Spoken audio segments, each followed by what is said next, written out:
Welcome to our Emergency Preparedness video series. This is one of 12 videos that will become available during this year, one each month. First, let us introduce ourselves. I'm Jennifer Ponce, Emergency Services Coordinator for the City of Morgan Hill.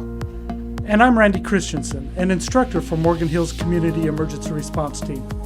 Being prepared for disasters and emergencies can seem like a big job.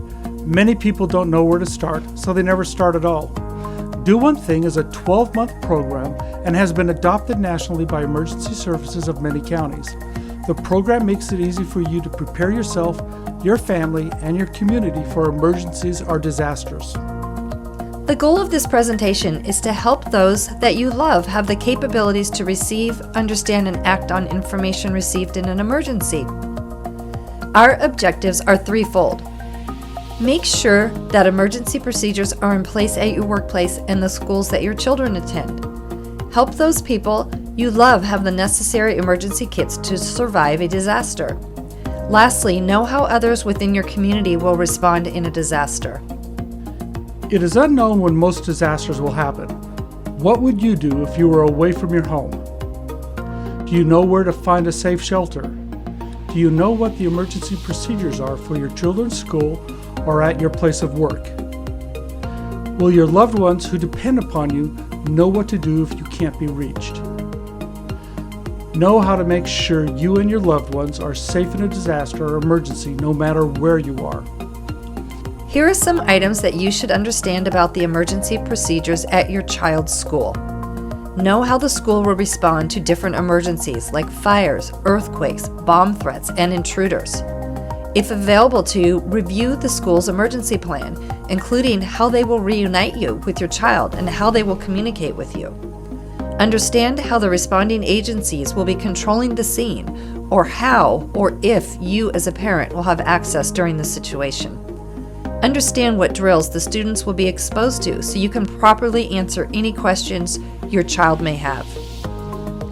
Both you and your student should visit the college website and find out what the school's disaster plans and procedures are. Find out if the college has a phone number that the parents can call if there is an emergency. Make sure your student is registered with the campus emergency notification system. Have a discussion with your college student about the emergency procedures before they leave for school. Understand how the school will notify students about emergencies on campus.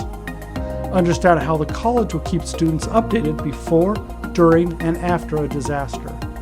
Review with your college student about what is in their emergency kit and when and how to use it. Make sure your college student understands that cell phone and texting services may be down during and after a disaster.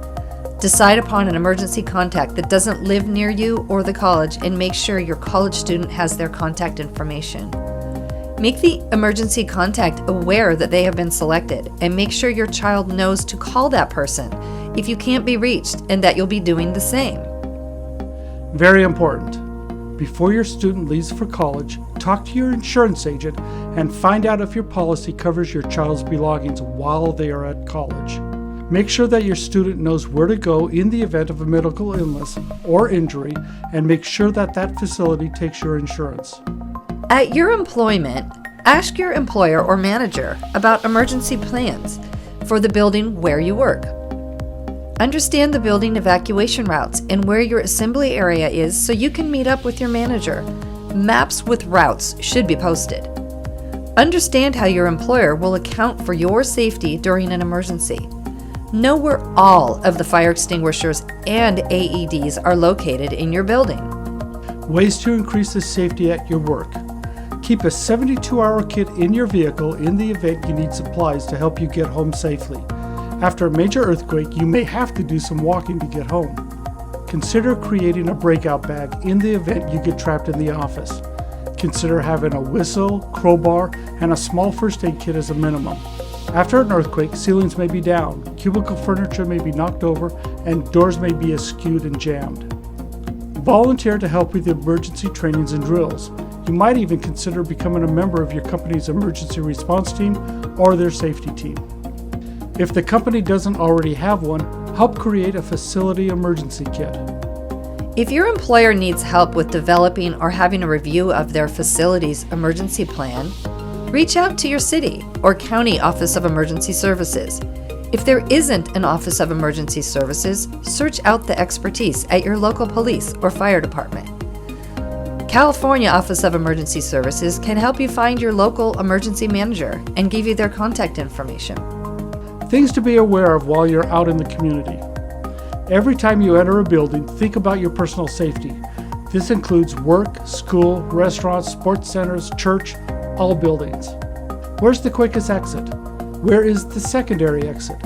What is the shortest path? How will you get to that exit in the dark or through smoke? How will you duck, cover, and hold on if there's an earthquake? Just take a few moments to think this through each time you enter a building. What route would you take if you have to walk home after a disaster? What would be an alternative route if you were able to drive but overpasses were down? How would you communicate your personal status to your family without a cell phone connection? Where will your family meet up if home isn't an option? These are just some of the things to think about and plan for in the event of a disaster or emergency. You may want to consider creating emergency kits for those who can't do it for themselves or for those who may not plan for the unexpected. Make sure that the kits meet their specific needs. That kit may better meet the needs of that individual if you work together to create it. It will also help to educate them on the purpose of each component. Items to take into consideration to meet that person's specific needs. Can they carry the kit if they need to? Will the weight or size of the kit require the need for wheels? If there's food, can they open and prepare it by themselves without assistance? Do those included items in the kit meet their unique needs? If they are on medication, is there a prescription list or doctor information?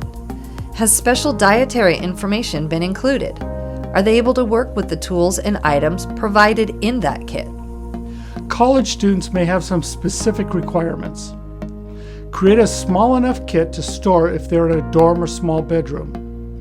You may consider putting the contents into a backpack that has reflective material in the event that the emergency happens at night. Consider different containers other than a backpack if they have other special needs. In a disaster, there was always major confusion at the beginning. Even first responders may be reacting differently to the disaster.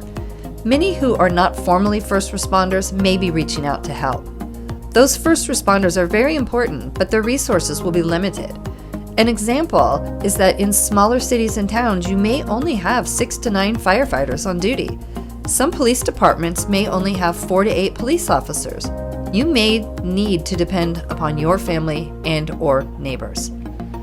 Understand that in a disaster, first responder priorities change. Firefighters will probably be focused on saving lives versus putting out fires. Knowing how their priorities change may help you create better plans for yourself and the others around you. After that disaster hits, are you the one that others are going to depend upon? Think about your neighbors who may need immediate assistance, those senior citizens, neighbors who are disabled, children who may be home alone while parents are still at work. What about the friends that your child was playing with outside? By planning ahead, you can find out which neighbors have special skills or equipment. Who knows first aid? Who might have search and rescue experience? Who might have tools that could be of assistance? Ropes, ladders, jacks, a generator? Who might be a ham radio operator? Does anyone else have walkie-talkies? Who might be available to check on loved ones who don't reside within your home? Learn about the different volunteer organizations that can deal with emergencies within your community. The American Red Cross will most likely be dealing with shelters. The Salvation Army may be dealing with food service, emergency communications, and recovery efforts. The Community Emergency Response Team, or CERT, are volunteers trained in basic disaster response skills such as disaster medicine and light search and rescue. Auxiliary organizations that support police and fire departments. Voluntary organizations active in disaster, or VOAD, are a coalition of over 70 of the nation's most reputable faith-based, community-based, and other nonprofit organizations who work together in times of disaster. You may want to consider supporting or volunteering with one of these organizations.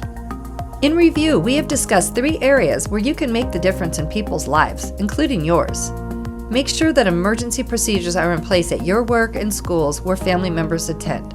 create emergency kits for those people who may be dependent upon you. Find out how the other members within your community will respond in a disaster. Thank you for your time. This concludes the presentation of Work, School, and Community.